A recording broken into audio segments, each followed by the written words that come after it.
Swastiastu. Perkenalkan, di sini kelompok kami akan membawa materi tentang ajaran agama Buddha di dunia. Sebelumnya, izinkan kami memperkenalkan diri terlebih dahulu. Saya sendiri sebagai moderator Ninengah Sumiati, penyaji pertama saya sendiri, penyaji kedua Nikadek Widiani, penyaji ketiga Niketut Febriani, penyaji keempat Niputu Sri Indah Lestari, penyaji kelima Nikadek Rani Aprilianti, penyaji keenam Nikomang Ayu Sulasmini, penyaji ketujuh Niketut Puspa Andini. Untuk mempersingkat waktu, penyaji pertama dipersilakan. Asal-usul agama Buddha. Agama Buddha timbul pada abad ke-6 sebelum Masehi di India Utara, daerah kerajaan Magadha, yang diajarkan oleh Sang Gautama atau Siddhartha, seorang putra Gautama bernama Suddhodana. Menurut riwayat hidupnya, Gautama mula-mula beragama Hindu mengikuti orang tuanya. Namun, untuk mencegah pengaruh kehidupan masyarakat yang mungkin akan melemahkan kepercayaan dan keimanannya dalam beragama, maka ia tidak diizinkan untuk melihat kehidupan nyata di luar istana. Dia mengalami pendidikan isolatif dari kehidupan masyarakat luas di luar istana. Untuk menenteramkan kehidupannya, dia senantiasa dikelilingi dengan kehidupan serba mewah yang khas di istana dengan penuh kenikmatan dan kelezatan. Segala sesuatu akan dikabulkan asalkan ia mau menetap tinggal di istana dan bersedia menggantikan ayahnya sebagai raja. Namun ia menolak hidup yang diliputi serba mewah, akan tetapi ia tertarik dengan hidup sederhana sebagai pertapa. Sekian presentasi dari saya, akan dilanjutkan oleh teman saya. Setelah ia menginjak usia 29 tahun, terbitlah keinsyafan batinnya bahwa hidup ke dunia dalam susunan kemewahan di istana tidaklah dapat memberikan ketentuan batin. Timbullah keinsyafan demikian itu karena waktu ia bercengkraman telah melihat beberapa peristiwa yang sangat mengesahkan. Ia melihat seseorang orang tua yang sangat lemah tubuhnya sehingga hidupnya penuh penderitaan. Ia berpikir bahwa bagaimanapun juga orang hidup itu akhirnya pasti akan mengalami tua yang pernah penderitanya itu. Ia melihat orang sakit yang merasakan penderitaan karena penyakitnya itu. Terakhir dia melihat seseorang pendeta bertapa yang meskipun hidup miskin tapi tampak cerah wajahnya, melanturkan kedamaian yang terdapat dalam batinnya. Sekian dari saya akan dilanjutkan oleh teman saya. Ajaran agama Buddha.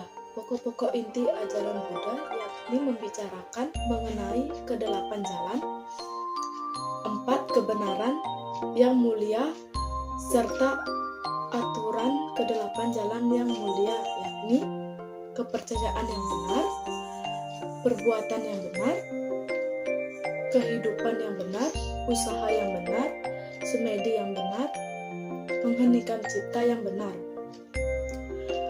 4 kebenaran mulia sendiri yakni sepanjang hidupnya manusia mengalami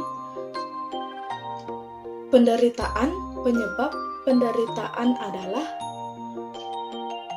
keinginan manusia yang kuat akan hidup, kesenangan, dan uang.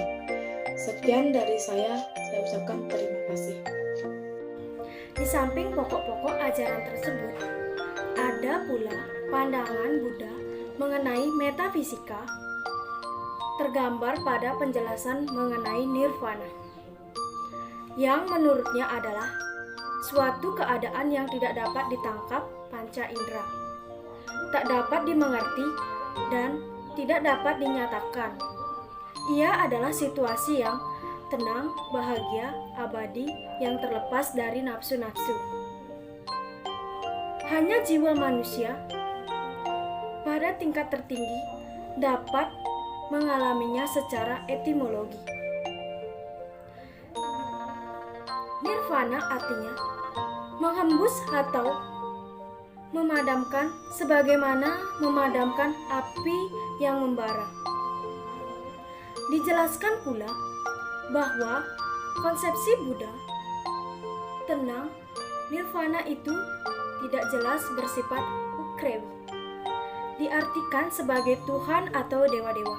Presentasi yang saya bawakan, saya ucapkan terima kasih. Cita-cita religius Buddha adalah pembebasan dari perbudakan dan kelahiran kembali, kematian, dan derita. Pendeknya, untuk memperoleh kedamaian dan kesadaran yang lebih tinggi dalam nirwana, kehidupan di atas bumi tidak dipandang sebagai sebuah persiapan bagi kekekalan yang akan datang. Konsep tentang yang kudus yang tidak dilahirkan, tidak dibuat, tidak dijadikan, atau tidak disusun, bisa dicapai melalui meditasi pada tingkat paling akhir. Jadi, yang kudus tidak dialami lewat gerakan-gerakan yang batiniah sekalipun, tetapi lewat ketenangan batin dan ketidakkacauan tubuh. Aliran-aliran agama Buddha dan perkembangannya. Yang pertama ada aliran Hinayana. Aliran Hinayana atau kendaraan kecil adalah aliran heterodoks, yaitu aliran yang mempertahankan keasliannya ajaran agama Buddha. Pengikut aliran ini banyak terdapat di negara-negara Sri Lanka, Myanmar, Thailand, Kamboja, Laos, dan Vietnam. Aliran ini disebut juga Theravada, artinya jalan bagi kaum tua-tua. Buddha sendiri tentunya berbahasa dengan dialek Pali. Kitab suci ini dikenal sebagai Pali Canon. Aliran Hinayana tidak mengajarkan penyembahan kepada Tuhan. Yang paling penting ialah melaksanakan ajaran moral yang diajarkan oleh gurunya itu. Tujuan tertinggi ialah menjadi arahat, yaitu seorang yang benar-benar telah lenyap nafsu dan keinginannya serta ketidaktahuannya atau avidya, sehingga ia dapat mencapai nirwana, dan dengan demikian terbebaslah ia dari rangkaian samsara. Aliran ini menitik beratkan pada kelepasan individual, artinya tiap-tiap orang berusaha melepaskan dirinya masing-masing dari penderitaan hidup. Demikian yang bisa saya sampaikan. Untuk materi selanjutnya akan dibawakan oleh teman. Langsung saja, yang kedua yaitu aliran Mahayana. Mahayana yang artinya kendaraan besar adalah aliran yang mengadakan pembaruan terhadap ajaran Buddha asli. Ciri yang menonjol dari aliran Mahayana adalah timbulnya upacara penyembahan kepada Tuhan dalam agama Buddha. Ajaran-ajaran pokok Mahayana. Yang pertama, orang dalam usahanya mencapai nirwana tidak egoistis atau mementingkan diri sendiri, akan tetapi dapat saling membantu. Yang kedua, orang tidak sendirian dalam mencapai kelepasan, tetapi dapat ditolong orang lain yang telah menjadi bodhisattva. Yang ketiga, kunci utama ialah kasih sayang, yang disebut karunia. Yang keempat, agama punya hubungan dengan kehidupan di dunia bagi orang awaam di luar golongan pendeta. Yang kelima, tipe ideal manusia ialah bodhisattva. Dan yang ketujuh, melaksanakan dengan teliti hal-hal yang berhubungan dengan metafisika. Yang kedelapan, mengadakan upacara keagamaan. Dan yang kesembilan, melakukan doa-doa permohonan kepada dewa-dewa Buddhisme. Dan kesepuluh, ajaran bersifat liberal. Dan yang ke-11, mengenal dewa-dewa Trimurti atau Buddhisme. Dan yang ke-12, memperhatikan pengalaman yoga dan mantra-mantra. Baik, itu saja dari saya. Presentasi saya akan dilanjutkan oleh teman saya. Baik, itulah hasil pemaparan dari kelompok kami. Di sini dapat saya simpulkan bahwa agama Buddha dibawa oleh seorang putra dari kerajaan Magadha yang bernama Siddhartha Gautama. Ajaran pokok agama Buddha mencakup 8 jalan, 4 kebenaran mulia, dan 5 aturan. Selain itu, agama Buddha juga berkembang menjadi 2 aliran, yaitu aliran Hinayana dan Mahayana. Aliran tersebut berkembang ke negara-negara lain terlepas. Masih dalam wacana bahwa mengatakan Buddha termasuk agama atau bukan. Kami sejauh ini sepakat mengatakan Buddha termasuk agama, mengusung teori yang disampaikan Radhakrishnan bahwa agama merupakan pengalaman yang berubah bentuknya. Sekian presentasi dari kelompok kami. Saya ucapkan terima kasih atas waktunya dan saya tutup dengan